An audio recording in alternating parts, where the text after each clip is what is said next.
Welcome to DOC NYC. It's our third year. We're very excited to be here. We can take love. We can be excited. I'm the executive director, Raphaela Neihausen, and this is my co-director in work and in life, Thom Powers. After a very challenging 2 weeks, we finally made it. Our hearts go out to everyone who's still suffering all of the effects of Hurricane Sandy. As you may have noticed on your way in, we have a food drive in partnership with Echelon Donates. That's the key word of the night. And all the proceeds go to City Harvest. Before we officially get started, we have some important thank yous. Thank you to our very important supporters, Joshua Sapin and Jonathan Searing. Thank you to our incredible sponsors who make the event possible, presenting sponsors History Films, A&E Indie Films, and New York Magazine. Major sponsors, Technicolor Postworks New York, Sundance Now, City, and the School of Visual Arts. We thank you from the bottom of our hearts to the fantastic DOC NYC staff and volunteers like this photographer right here, Simon, and other people in blue t-shirts that you see everywhere making this event possible. And the biggest thank you goes out, of course, to the filmmakers who've worked much harder and much longer than any of us to bring their visions to life. So thank you to the filmmakers. Now, first of all, how many people flew in from or came in from far away? All right. Welcome to you. Welcome. Thank you. Those of you who are local, I'm sure everyone here has a story, large or small, about how they were affected by Hurricane Sandy. Raphaela and I spent a scary night with our toddler in New Jersey with trees crashing around the house, and our power still hasn't been turned back on. I know a filmmaker who had her home flooded, fest volunteers whose commute to Manhattan have been turned in from a routine to an ordeal, and others in our city have fared much worse. The festival was met with its own challenges, having our ticketing system down for a week. Thank you to anyone who had a problem with our ticketing system and your patience. Our theater offices were closed. Our staff had limited and spotty communication. And trying to come back from that has been an intense experience, working around the clock. But one thing that kept us going is the feeling that we had something to offer the city. And not just one thing, but several. 61 feature docs, 32 shorts, and 22 panels. We've spent the last month watching these films and being inspired by their subjects and by their artistry, and now we want to share them with you. I hope besides tonight's film, you get to check out other films over the next 8 days. But we're going to start off this film with this festival with a very special film called Artifact.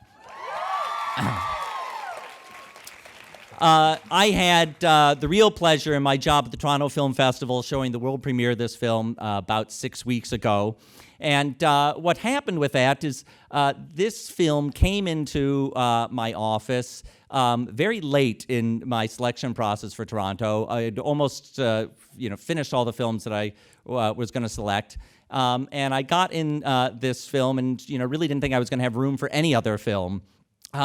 But this film spoke to me about the modern music industry, about the modern relationship between artists and the corporations that they sometimes have to do business with in order to meet and reach their audiences. And I thought it was a very important story, not just for the music industry, but for all of us who are struggling in our relationships with corporations, and how we retain our own individuality in that relationship. Now, because I found this film so late in my process, I wound up having to program it very late in the Toronto Festival, but that did nothing to stop it from going on to win the People's Choice Award for documentary at the Toronto Film Festival. So when I had a second opportunity to show this film, I said, I'm putting it at the front of the festival. And you are the first audience in the United States of America to see the film. Now, I'm sorry to say the director, Bartholomew Cubbins, couldn't be with us tonight. We were trying to get Jared Leto, And I got calls last night that his flight had been canceled last night. And I was getting texts all night. We're going to try and get on this flight. I don't know if we can make it. I got texts this morning. We're going to try and get on this flight. Don't know if I can make it. And exactly 3 hours ago, Jared Leto landed at Newark Airport. I want to thank his remarkable staff, especially Emma Ludbrook, for staying up all night to book that flight. And now it's my distinct pleasure to bring down to the stage Jared Leto.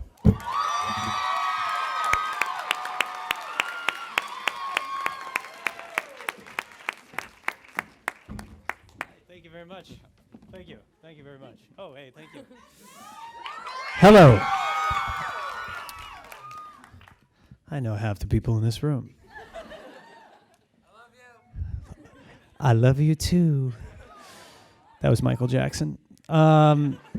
What can we say? It's great to be here. We all have had major challenges because of the weather. I almost didn't make it today, but we did, and we made the movie. And I think what a wonderful thing to have a documentary film festival during a really cold and dark time of the year, to be able to snuggle up in your seats and watch really interesting, hopefully interesting films. But this is a film that's really personal. You guys know it's a labor of love. It was, is that a cat? I heard a meow, for sure. Oh, it's a child. Okay, oh, there he is. So it's a film about a battle. It's a film about an album. It's a film about our lives. And it's something quite different for me. I shared, and Shannon and Thom, we all shared a part of our lives that we've never shared on screen before, a very intimate and personal part of our lives.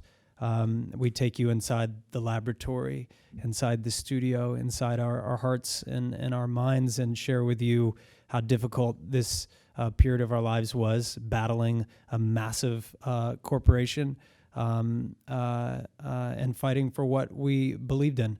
The record company is, they're not bad people.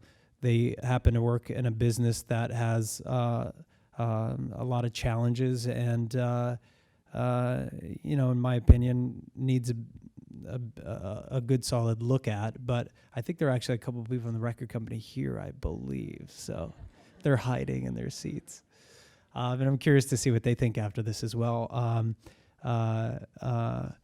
But this film is very special. Hi, I see you.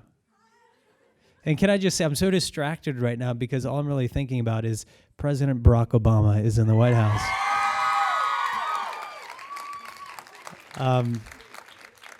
Big Bird will live. And Big Bird lives. That's right. Thank you, Thom. Thank you, Thom.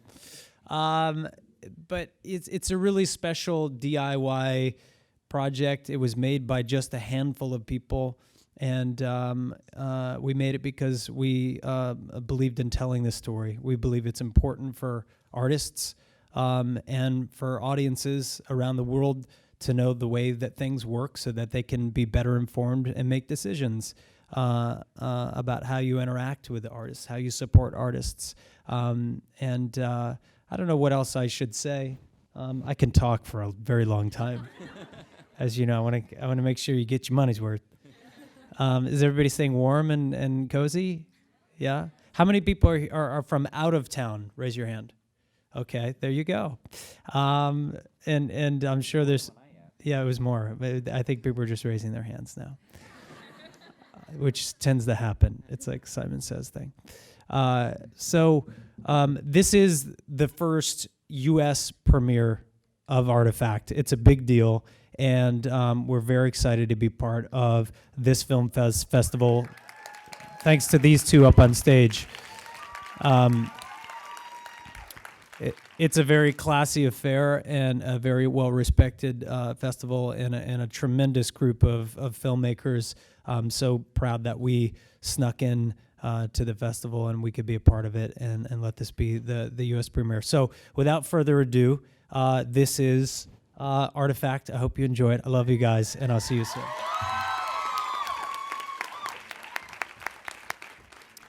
Hey, just one housekeeping note. Now that the film is about to start, I want to ask you to put away all of your cell phones, anything that makes a noise or a light. I have my spies out here. So if anybody is filming or thinking you're going to get away with something, you're not. Punishment is harsh. No, don't take it that way. Here it is, everybody, the U.S. premiere of Artifact.